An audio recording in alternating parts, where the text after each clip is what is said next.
In a small town on the edge of a vast forest, there was a house that everyone avoided.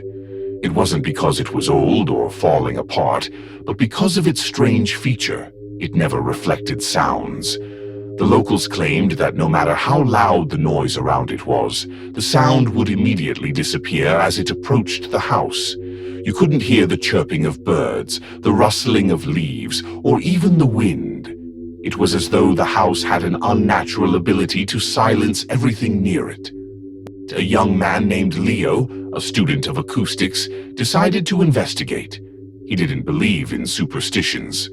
To him, it was just a scientific phenomenon waiting to be solved. Equipped with his instruments, Leo entered the house. The air was cold, but the strangest thing was the complete silence inside. He tapped the wall, nothing. He threw a stone on the floor. Again, nothing. No echo. It was as if the house had swallowed all sounds. Determined to understand what was happening, Leo made his way up to the attic, where the air felt denser, almost suffocating. While exploring, he found an old diary, its pages yellowed and fragile but still legible.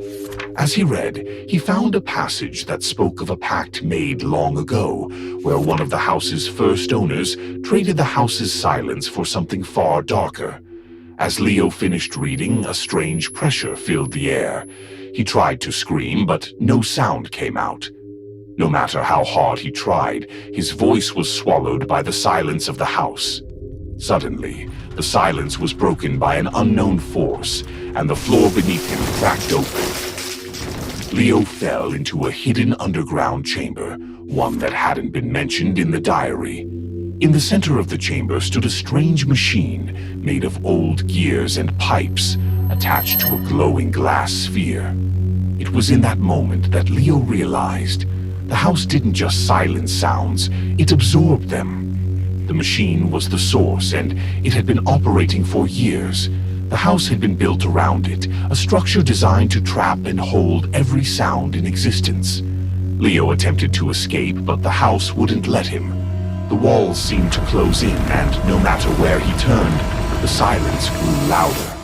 The next morning, the villagers heard something they had never heard before. A distorted echo of Leo's name emanating from the house. It was a sound that wasn't quite real, as if it came from a place far away, lingering in their minds. Leo's name echoed in the air over and over, though no one had spoken.